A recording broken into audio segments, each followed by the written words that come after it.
स्वागत है आपका एक नए क्लास में तारामंडल ITI की इस यूट्यूब चैनल पे। आज हम सिंक्रोनस मोटर के दूसरा लेक्चर के बारे में पढ़ेंगे। दूसरे लेक्चर को देखेंगे उसमें क्या होता है। अभी इसके पहले हम लोगों ने कंडक्टर में देखा था कि कंडक्टर में जब मैं दोबारा थोड़ा उसका हल्का सा रिवाइज करा देता हूँ। कैसे मैंने बताया था कि जब कोई कंडक्टर हमारा है, दो कंडक्टर हमारे हैं, एक कंडक्टर A और कंडक्टर B। इफ़ इस दोनों कंडीशन में, पहला कंडीशन मैं कह रहा हूँ कि अगर दोनों में डायरेक्शन क्या है, सेम डायरेक्शन में है, दोनों क्या है आपस में पैरेलल में और डायरेक्शन हमारा सेम हो, उस कंडीशन में होता है क्या है, इसमें भी करंट का डायरेक्शन क्या हमारा I इधर हो और इसका भी करंट का डायरेक्शन I इधर हो। ठीक है, इस समय दोनों में अट्रैक्शन होगा या रिपल्सन होगा, ये चीज़ इस चीज़ पे हम बात करेंगे। अट्रैक्शन है विकर्षण या फिर आकर्षण, ये होगा दोनों कंडक्टर के बीच में, हमें ये देखना है। ठीक है, इसको देखने के लिए मैंने बताया था कि ये हमारा होता है क्रॉस, इट मीन्स करंट क्या कर रही है, N कर रही है। ठीक, और इसका मतलब क्या होता है, हमारा करंट आउट हो रही है। ठीक है, अब क्रॉस में क्या होता है, जो करंट होती है वो क्या होती है, क्लॉकवाइज होती है, और एंड में आउट में क्या होती है हमारी करंट क्या होती है हमारी, एंटी क्लॉकवाइज होती है। ठीक है, मैं कह रहा हूँ कि दोनों करंट क्या कर रही हैं, एक डायरेक्शन, सपोज करो दोनों करंट इस बोर्ड में जा रही हैं, दोनों करंट क्या कर रही है, इस बोर्ड में जा रही हैं। ठीक है, हम मान लेते हैं ये हमारा क्रॉस है, हाँ, दोनों करंट इसमें क्या कर रही है, हमारी जा रही है। ठीक है, तो इसको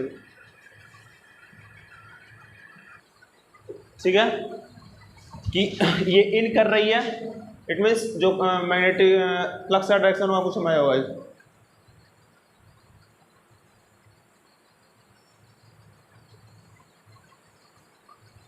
ठीक है,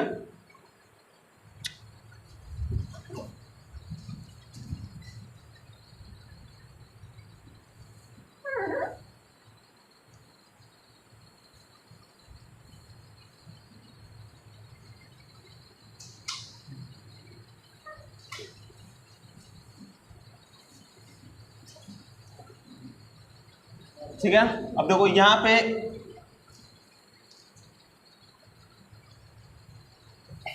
इधर फ्लक्स जा रहा है और इधर फ्लक्स जा रहा है, ये दोनों एक दूसरे को क्या करेंगे, न्यूट्रलाइज कर देंगे। ठीक है, तो जो रिजल्टेंट होगा इसका, रिजल्टेंट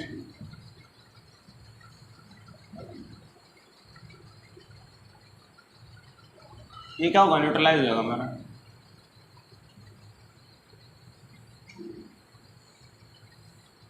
आई बात समझ में, इस तरीके से होगा।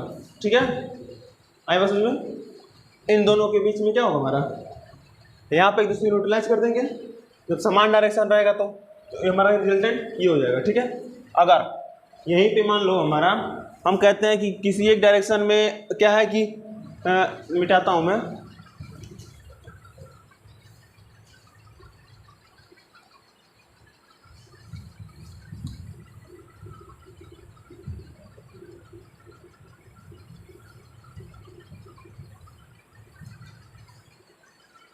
अगला मैं कह रहा हूँ कि ये हमारा इन कर रहा है और हमारा क्या कर रहा है, आउट हो रहा है।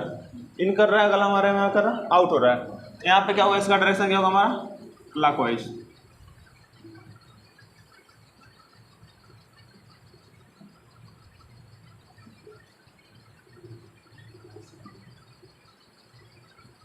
ये हमारा क्या होगा, क्लॉकवाइज, और ये इसका क्या होगा हमारा, एंटी क्लॉकवाइज। ठीक है,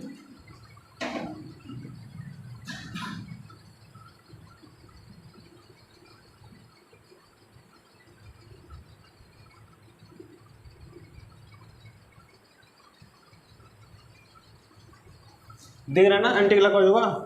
अब यहाँ पे क्या दिख रहा है, यहाँ पे सभी एक ही दिशा में डायरेक्शन में हमारे हैं, आई बस समझो, एक ही डायरेक्शन में इस तरीके से है, इसका कुछ रिजल्टेंट इस तरीके से बन जाएगा।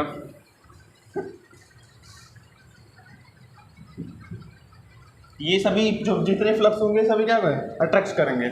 ठीक है, अट्रैक्ट करेंगे, आई बस समझो ना, यानी हम कह सकते हैं कि जब किसी कंडक्टर में जब दिशा एक ही डायरेक्शन में करंट हो, हमारी दो पैरेलल कंडक्टर आपस में हैं, अगर उनमें करंट की डायरेक्शन एक ही दिशा में हो, एक दूसरे को क्या करेंगे, रिपल करेंगे।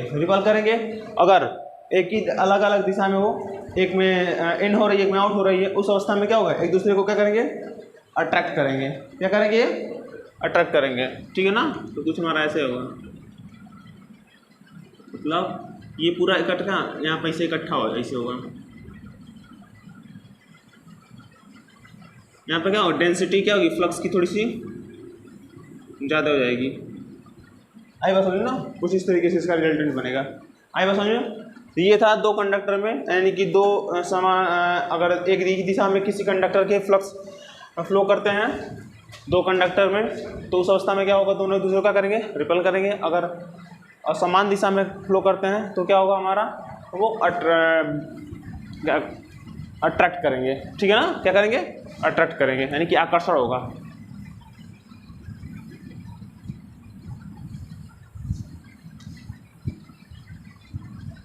अच्छा, अगला टॉपिक है हमारा कि इंड्यूस ईएमएफ क्या होता है। Induce EMF,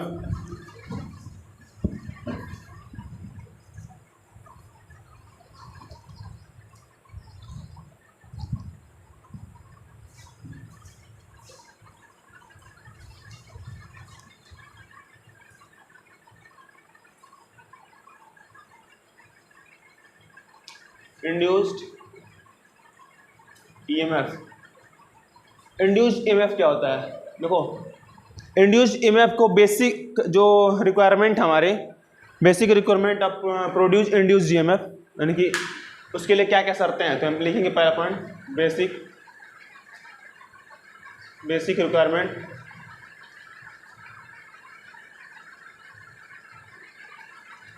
requirement of produced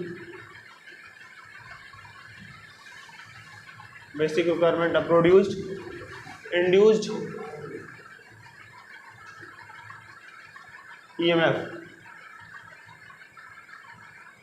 EMF को फुल फॉर्म होता है इलेक्ट्रोमोटिव फोर्स। तो सबसे पहले क्या होना चाहिए, हमारे सामने चालकों का एक समूह होना चाहिए। इट मीन्स कहते हैं सेट ऑफ कंडक्टर। पहला पॉइंट क्या हमारा होगा इसमें, सेट ऑफ कंडक्टर होना चाहिए।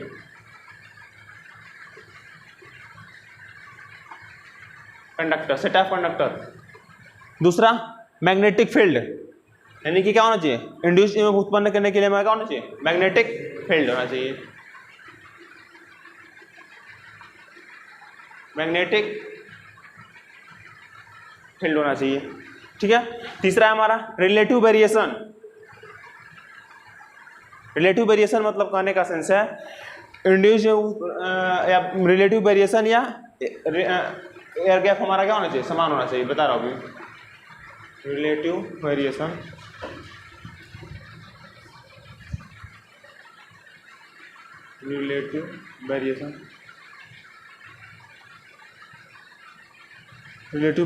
Of line,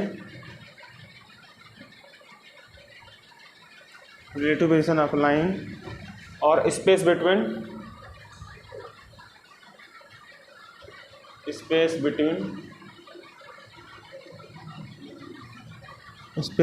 set of conductor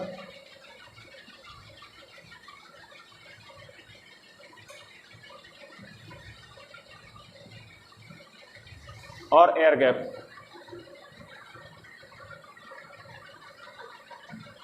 देखो, मैंने बताया कि सेट ऑफ कंडक्टर यानी कि चालकों का समूह होना चाहिए। दूसरा मैग्नेटिक फील्ड और रिलेटिव वेरिएशन। इट मीन्स जैसे कि रिलेटिव वेरिएशन करने का जैसे मान लो हमारा ये रोटर है, नहीं स्टेटर है, और हमारा क्या है, रोटर है। मैंने बताया था कि सिंक्रोनस मोटर में इसमें कोई भी मोटर किस मान लो मैं इंडक्शन मोटर मानता हूँ कि when we connected in 3 phase supply, यानी जब इसको 3 फेज सप्लाई से कनेक्ट करते हैं तो जो हमारा मैग्नेटिक यहाँ पे जो चालकों का समूह होता है, कंडक्ट बैंडिंग होती है इसमें, ठीक है। इसमें क्या होता है कि इसमें ईएमएफ उत्पन्न होता है, यानी जब उसमें करंट फ्लो करती है किसी भी चालक में, उसमें क्या होता है, फ्लक्स उत्पन्न होता है। वो फ्लक्स से करता है, उसके बाद ये इस पर ये हमारा रोटर होता है, फ्लक्स रोटर को क्या करता है, काटता है, जिसके कारण क्या होता है, रोटर मूवेबल हो जाता है, ठीक है। यानी कि दोनों इसके स्पीड मैंने बताया था कि एन स्पीड होती है, जो एन इसकी स्पीड होती है, एन आर की स्पीड होती है, एन एस माइनस क्या होती है, एन होती है, एन एस माइनस n होती है, ठीक है। यानी कि दोनों के बीच में एक स्पीड, एक रिलेटिव स्पीड होती है हमारी, ठीक है ना, वो स्पीड होनी चाहिए हमारी। तो ये कह रहा है कि रिलेटिव वेरिएशन ऑफ लाइन और space between set of conductor और एयर गैप, यानी कि दोनों के बीच जो एयर गैप वो हमारे क्या है, समान होना चाहिए। समान मतलब समान होना चाहिए, ठीक है। तो ये है हमारा इंड्यूस्ड ईएमएफ का बेसिक रिक्वायरमेंट कि ई प्रोड्यूस करने के लिए इंड्यूस्ड ईएमएफ को सेट ऑफ कंडक्टर होना चाहिए, मैग्नेटिक फील्ड होना चाहिए, रिलेटिव वेरिएशन स्पेस बिटवीन होना चाहिए, ठीक है।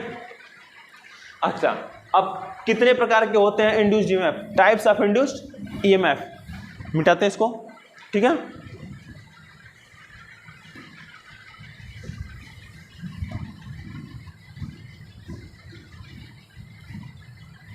टाइप्स ऑफ इंड्यूस्ड ईएमएफ दो प्रकार के होते हैं बेसिकली, एक होता है हमारा डायनेमिकली होता है, दूसरा होता है हमारा स्टैटिकली, ठीक है ना। हेडिंग लिखेंगे types of induced EMF.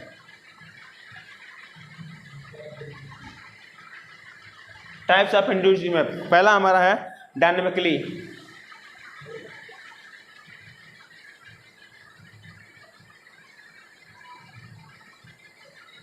Dynamically induced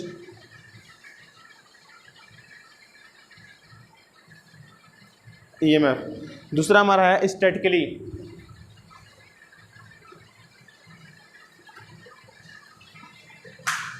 statically induced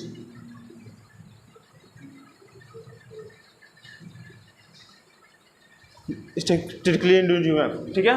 अच्छा, अब देखो डायनेमिकली इंड्यूस्ड ईएमएफ में हमारा है ये क्या क्या होता है हमारा डायनेमिकली इंड्यूस्ड ईएमएफ में। सबसे पहला था रोटेशनल ईएमएफ होता है इसमें, रोटेशनल ईएमएफ यानी कि जो ईएमएफ रोटेशनल करता है वो होता है। दूसरा EMF of rotation,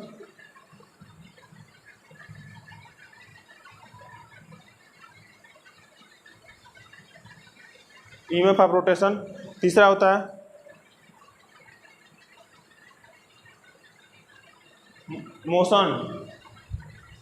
motion of EMF. चौथा स्पीड ईएमएफ।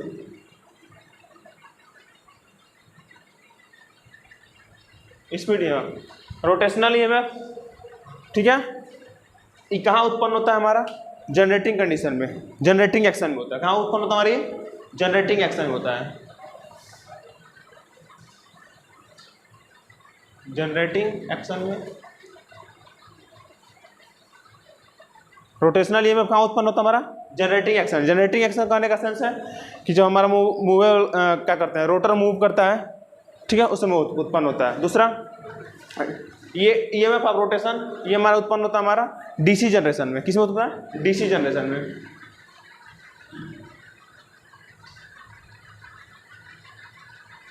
अच्छा, मोशन ऑफ ईएमएफ कहाँ उत्पन्न होता है? सिंक्रोनस में। किसमें? सिंक्रोनस में, ठीक है। अगला हमारा स्पीड ईएमएफ, इसमें होता है हमारा इंडक्शन मोटर में।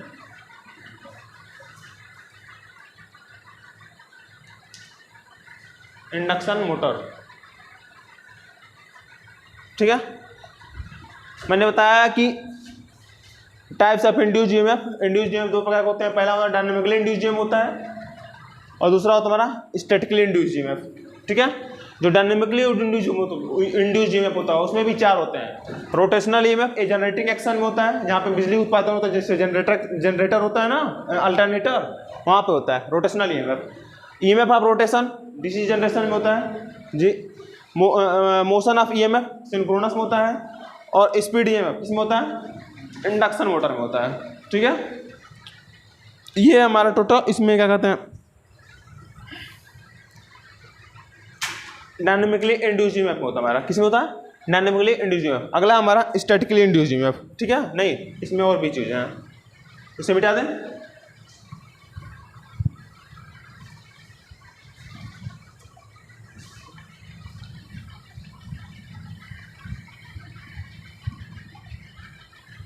अच्छा, अब डायनेमिकली इंड्यूस्ड ईएमएफ को समझो थोड़ा सा। मैं पहले भी बता चुका हूँ कई बार कि देखो अब यहाँ समझो थोड़ा सा। जैसे कि मान लो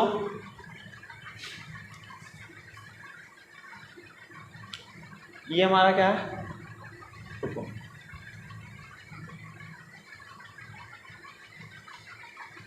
एस हो गया, ये हमारा क्या हो गया, एन हो गया।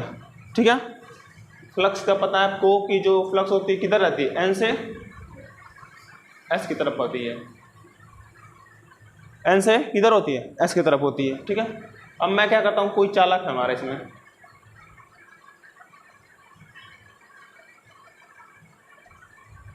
कोई हमारा चालक है हमारा, तो फैराडे का सेकंड लॉ क्या कहता है, कोई फ्लक्स किसी चालक को काटे या चालक किसी फ्लक्स को काटे, उस कंडीशन में चालक में क्या होगा, इंड्यूस्ड ईएमएफ उत्पन्न होता है। चालक में क्या होता है हमारा, इंड्यूस्ड ईएमएफ उत्पन्न होता है। ठीक है, चालक में क्या होता है हमारा, इंड्यूस्ड ईएमएफ उत्पन्न होता है। अब देखो मैंने बताया था कि मान लो कोई ये, मान लो ये एन है और ये एस है, तो जो फ्लक्स हमारा, फ्लक्स का डायरेक्शन ऐसे ही है ना, 360 पे बात मैं कर रहा हूँ। मान लो ये एन मैग्नेट है और ये हमारा क्या है, एस मैग्नेट है।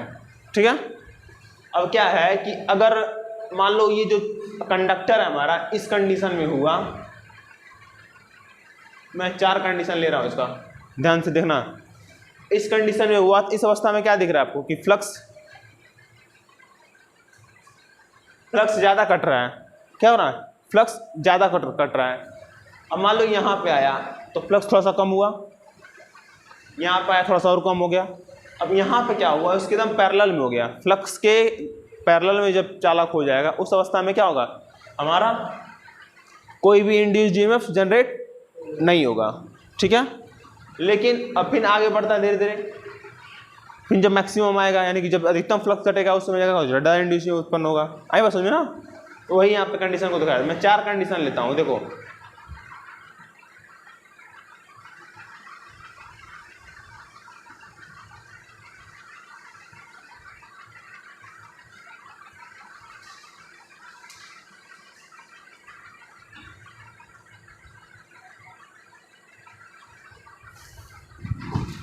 यहाँ पे 4 कंडीशन है। मान लो पहला कंडीशन क्या है, ये वाला लेते हैं हमारा। ठीक है, इधर सभी क्या है, एन से एस की तरफ है, ध्यान देना इस बात को।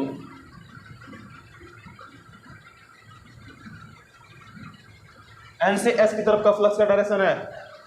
पहला कंडीशन क्या कर रहा है, एन से एस की तरफ है, इट मीन्स अब यहाँ पे फ्लक्स क्या है, पूरा कट रहा है ना। हाँ ठीक है, इस समय क्या होगा, इंड्यूस ज़्यादा उत्पन्न होगा। दूसरा मान लो ये वाला आ गया, अब इस अवस्था में क्या है, ये डायरेक्ट घूम जाएगा हमारा ऐसे,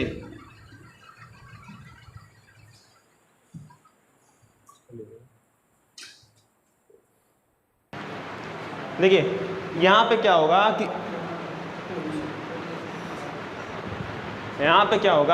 यहाँ पे अधिकतम फ्लक्स कटेगा।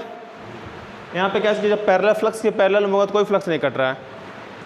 नेक्स्ट अगला कंडीशन आया हमारा कि इस मान लीजिए अब हम, ये हमारा क्लॉकवाइज चल रहा था ना, ये ऐसे चल रहा, मान लो एंटी क्लॉकवाइज चल रहा हूँ, चलो मैं एंटी क्लॉकवाइज चल लेता हूँ इसको, मैं फ्लक्स को, डायरेक्शन इधर पे आ गया। ठीक है, अब क्या है कि अगला हमारा दोबारा, अब ये इस कंडीशन में आ गया, इट मीन्स मान लो यहाँ से लेते हैं, इधर भी मान यहाँ पे ले लेते हैं हम लोग, यहाँ भी क्या कर रहा है, मैक्सिमम फ्लक्स कट रहा है, क्या कर रहा है, अधिकतम फ्लक्स कट रहा है। फिर दोबारा घूमा, यहाँ पे पहुँच गया। ठीक है, जब उसके पैरेलल में हुआ तो भी क्या होगा, फ्लक्स नहीं कटेगा हमारा, यानी कि कोई भी फ्लक्स नहीं कटेगा हमारा। ठीक है, तो आप क्या देख रहे हो कि अब यहाँ पे जैसे मान लीजिए और भी तो अवस्था आपकी आ रही है, ये वाली अवस्था है, ये वाली अवस्था है। ठीक है, मान लो इसको मैं बीच में रख देता हूँ, मैं ये तब मैं यहाँ पहुँची है, यहाँ पहुँच गया, यानी कि जब जो चालक है फ्लक्स के समानांतर हो जाएगा उस समय कोई फ्लक्स नहीं कट होगा। ठीक है ना, ये है हमारा नियम डायनामिक इंड्यूस्ड का। इसके बारे में लिखेंगे हम, मिटा देता हूँ मैं, समझा दिया ना, समझ में आ गई ना। हाँ, तो इसमें लिखेंगे whenever तो हिंदी में लिखेंगे जब कभी किसी चालक को, हिंदी में लिखते क्या, हाँ,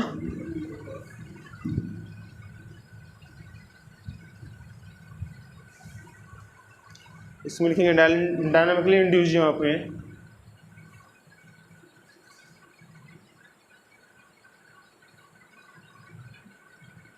जब कभी किसी चालकों का समूह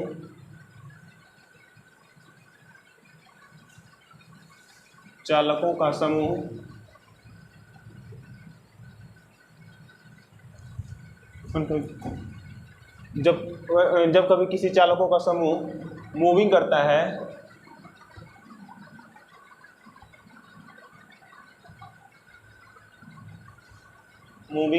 है किसी चुंबकीय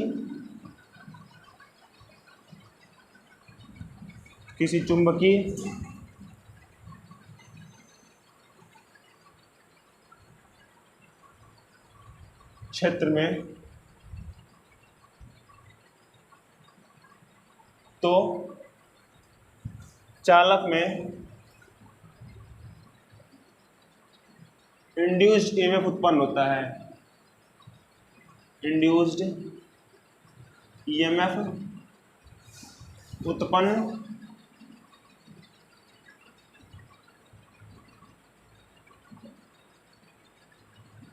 होता है। क्या होता हमारा, उत्पन्न होता है। अब इस अवस्था में दो चीजें हैं, या तो चालक स्थिर रहे या फिर चालक स्थिर करने का सेंस है कि मान लो हमारा ये जो चालक है ये फिक्स रहे हमारा, ठीक है।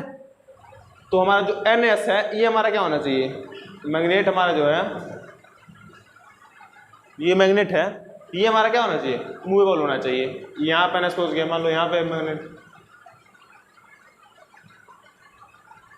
आई बात समझो ना। या फिर हमारा चालक मूवेबल रहे और हमारा ये फील्ड हमारा क्या हो रहा है, चुंबकीय फील्ड हमारा, जो फील्ड हमारा वो हमारा स्थिर रहे। दोनों में से कोई एक हो, अगर दोनों मूवेबल रहेंगे तो कोई भी फ्लक्स नहीं कटेगा। आई बात समझो ना। तो ये हमारा डायनामिकली इंड्यूस्ड ईएमएफ का है, ठीक है। आगे और 20 में है,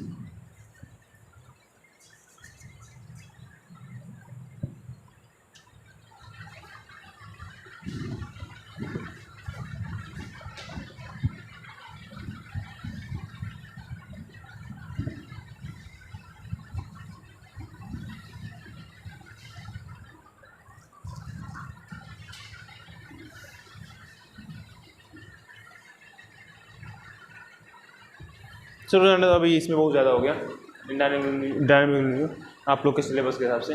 अगला हमारा स्टैटिकली इंड्यूस्ड ईएमएफ। क्या हमारा, स्टैटिकली इंड्यूस्ड ईएमएफ।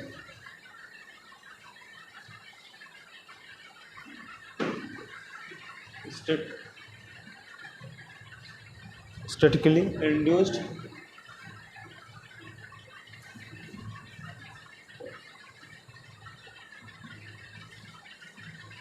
ईएमएफ का फुल फॉर्म होता है इलेक्ट्रोमोटिव फोर्स। अब इसमें देखिए दो स्टैटिक्स इंड्यूस्ड ईएमएफ पे दो, एक होता है ट्रांसफार्मर। ट्रांसफार्मर क्या हमारा एक स्टैटिक डिवाइस है। ट्रांसफार्मर क्या हमारा है, स्टैटिक डिवाइस है, ठीक है ना। इसमें क्या हमारा होता है, ट्रांसफार्मर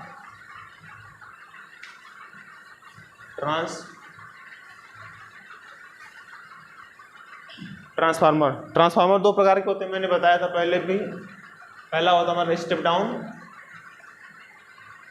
डाउन और दूसरा होता है हमारा स्टेप अप। स्टेप अप को बोलते हैं ऊंचाई ट्रांसफार्मर। स्टेप डाउन को बोलते हैं अपचाई ट्रांसफार्मर, ठीक है। अपचाई मतलब high voltage to low voltage, high to low, और ये हमारा क्या होता है, low to high.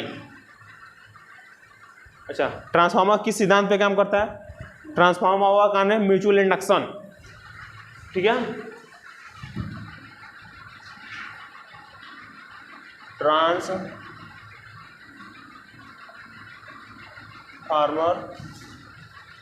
Work on work on the principle of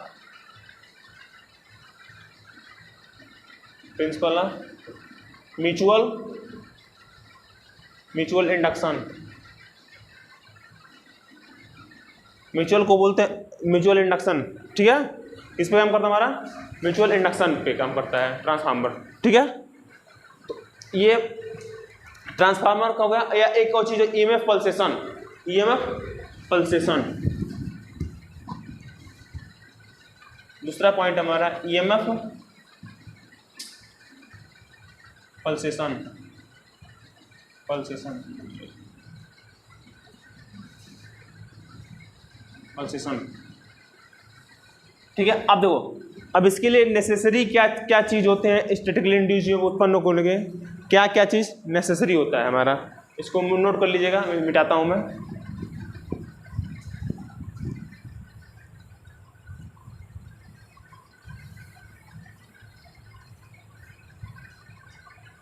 पहला होता है स्टेशनरी सेट ऑफ कंडक्टर। क्या होना चाहिए? Stationary set of conductor. Stationary set of conductor transformer में क्या होता है? ट्रांसफार्मर में आप लोगों ने देखा होगा कि ट्रांसफार्मर में ये हमारा इस तरीके का होता है। मान लो ट्रांसफार्मर ना,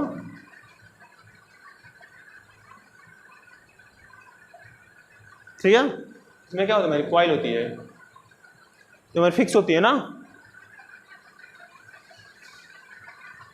मान लो ये प्राइमरी हो गया और ये हमारा क्या हो गया, सेकेंडरी हो गया। तो जो कॉइल फ्लक्स कॉइल होती है वो चालक होता है कपर का, वो क्या स्टेशनरी होता है। क्या होता है हमारा? स्टेशनरी होता है, यानी कि स्थित होता है, ठीक है। पहला पॉइंट क्या हमारा? Stationary set of conductor.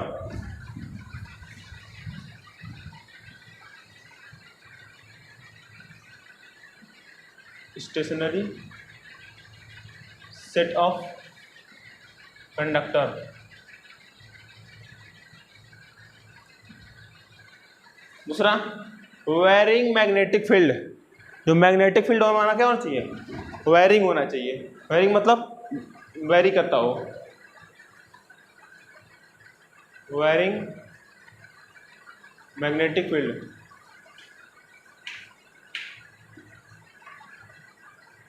Magnetic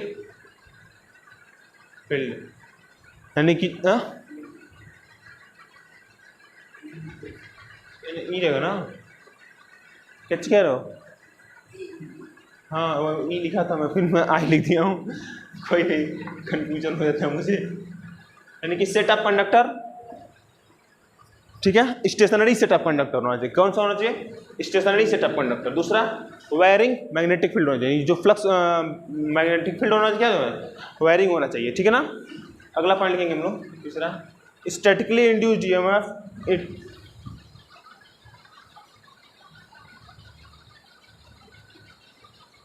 statically induced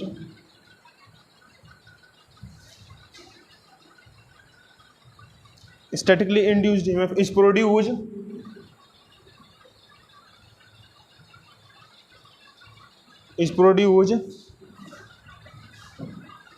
because of moving flat, because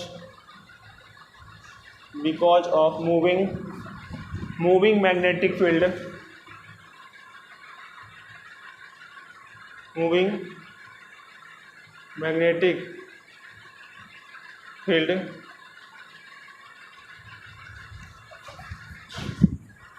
and set of stationary set of conductor,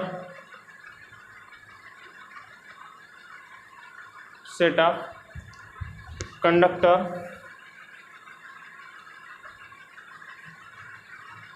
but due to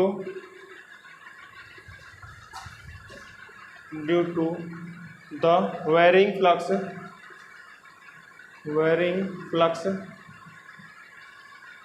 क्या होता है हमारा? वेरिंग होता है ना, which produce the EMF, which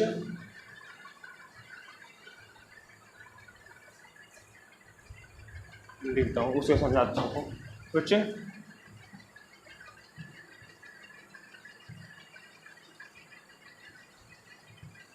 यानी कि कह रहा है कि जो स्टैटिकली इंड्यूस्ड ईएमएफ होता है प्रोड्यूस, स्टैटिकली इंड्यूस जो प्रोड्यूस होता है, क्योंकि जो मूविंग मैग्नेटिक फील्ड होता है it means stationary set of conductor के अक्रॉस में, ठीक है, और varying flux which is produce the क्या करता है हमारा induced EMF, statically induced EMF क्या करता है हमारा उत्पन्न करता है हमारा ये, ठीक है। तो बेसिक चीज जानो कि मतलब इसमें पूछता है एग्जाम में पूछेगा क्या आपसे कि स्टेशनरी जो स्टैटिकली इंड्यूस्ड ईएमएफ होता है उसके दो बेसिक चीज़ क्या है हमारे। सबसे पहला हमारा स्टेशनरी क्या होना चाहिए, सेट ऑफ कंडक्टर होना चाहिए। दूसरा वेरिंग मैग्नेटिक फील्ड होना चाहिए, मैग्नेटिक फील्ड क्या होना चाहिए, वेरी होना चाहिए, तब जाके हमारे स्टैटिकली इंड्यूस्ड ईएमएफ क्या हमारा उत्पन्न होता है, ठीक है। आई बात समझ में, ये दो पॉइंट में चीज़ें हैं। और इन दोनों में क्या होता है, इसमें मैंने बताया था ट्रांसफार्मर में, दोनों की मिटाता हूँ मैं, इसको समझाता हूँ उसके बाद मैं कैसे समझो उस बात को अच्छे से।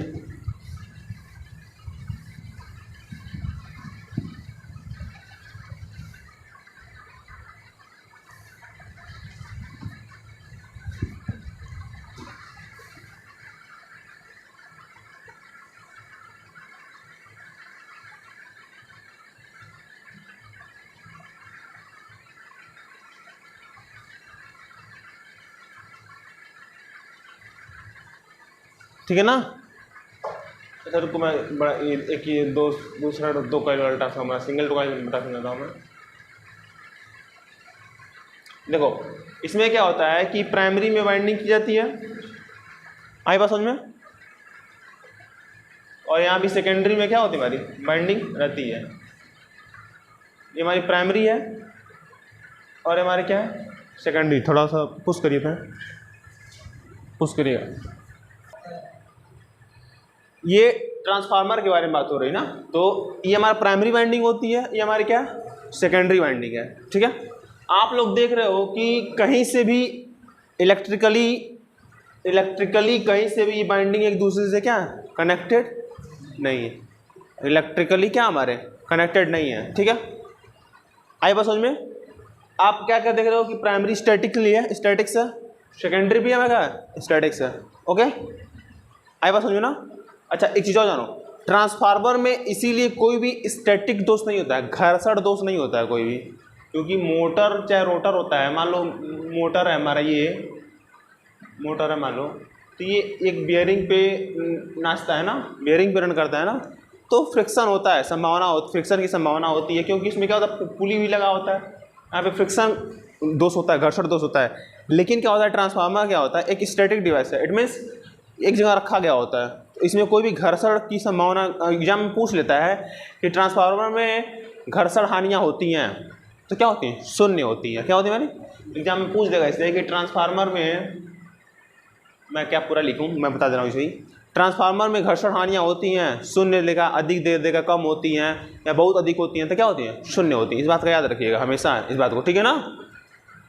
तो कहीं भी कनेक्टेड नहीं होती है। अब आपको पता है कि ये एक सेट ऑफ कंडक्टर है हमारा, अब इसमें जो करंट फ्लो हुई, आई करंट फ्लो हुई, अब इसमें फ्लक्स उत्पन्न हुआ ना, और फ्लक्स क्या होता है हमारा ऐसे, अब इसको क्या करेगा वो, ये फ्लक्स जाए, फ्लक्स क्या होता है वेरिंग होता है, फ्लक्स क्या होता है हमारा वेरिंग होता है, ठीक है।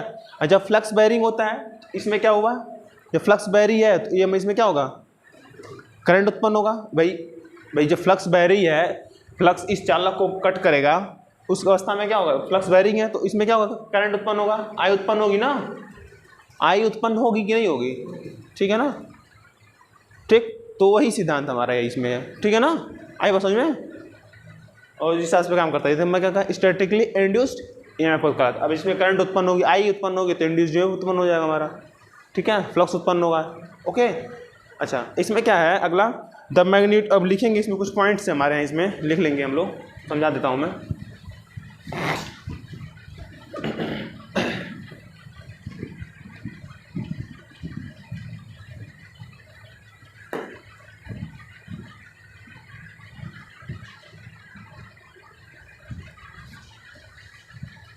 लिखेंगे इसमें induced EMF,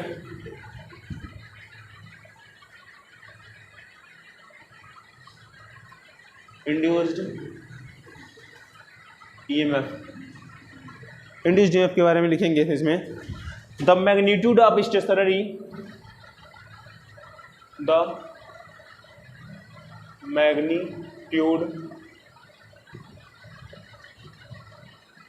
magnitude of stationery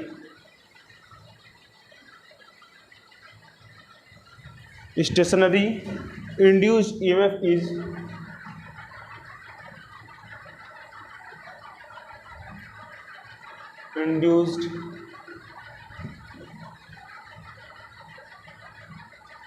EMF is given by, ठीक है, the magnitude of stationary induce में गिवन बाई फैराडे का सेकंड लॉ क्या कहता है, फैराडे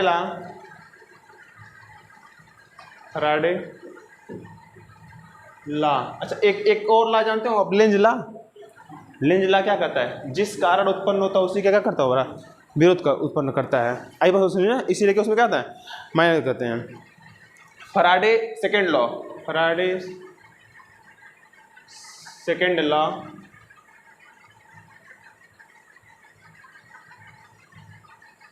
फैराडे का सेकंड लॉ क्या कहता है, the induced EMF is proportional, formula मैं सीधे लिख रहा हूँ, ई बराबर मैं बता रहा हूँ minus D phi by D T, D phi by क्या हमारा डी टी होता है, ठीक है। इसलिए लिखेंगे the induced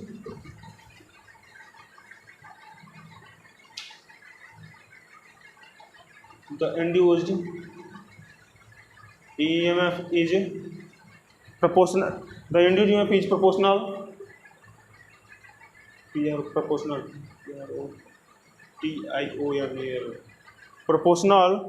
to the rate of change of flux at a time, यानी कि जो फ्लक्स का जो चेंजिंग होता है वो टाइम के क्रॉस उससे क्या होता है हमारा समानुपाती होता है, मैं समानुपाती प्रोपोर्शनली होता है, यानी कि समानुपाती होता है हमारा, ठीक है ना, proportional to the rate of change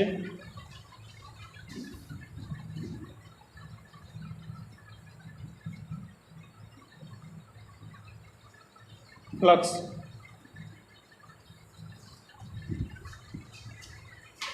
linkage मतलब क्या होता है, उससे कट कर रहा हूँ हमारा वो, ठीक है ना, फ्लक्स ऑफ लिंकेज। देखिए क्या है कि the induced is proportional to the rate of change of flux linkage, ठीक है, यानी कि ई बराबर minus D phi by D T. E minus क्या है, लेंज लॉ के नाते, ठीक है, आई बात समझे, यानी कि जिस कारण उत्पन्न होता है उसी का कहता है विरोध करता है, यानी कि इसको मिटाता हूँ मैं इसको, यानी कि जो डी फाइव है हमारा फ्लक्स है वो टाइम के क्रॉस होता है, डी टी के क्या होता है उसमें टाइम, जितना समय में काटेगा फ्लक्स को लिंकेज कर रहा है उससे की क्या होता है हमारी समानुपाती होता है। ये ई इसके क्या हमारे फ्लक्स के क्या होता है हमारा समानुपाती है ना, यहाँ पे क्या ई प्रोपोर्शनल तो क्या हमारा डी फाइव है ना, आई बात समझे ना, हाँ तो ये हमारा, ठीक है। अब तो अभी तक तो हम लोगों ने स्टैटिकली इंड्यूस्ड में पढ़ा और डायनेमिकली इंड्यूस्ड में पढ़ा, ठीक है, और ठीक है आज के लिए टॉपिक इतना ही रहने देते हैं। कल मैं सिंक्रोनस मोटर का डी एक्सिस और क्यू एक्सिस और सभी के बारे में विस्तार से चर्चा करेंगे हम लोग, और तब तक के लिए अगर आपको वीडियो पसंद आती है तो लाइक शेयर सब्सक्राइब करें चैनल को, जिससे और लोगों को फ़ायदा हो। धन्यवाद।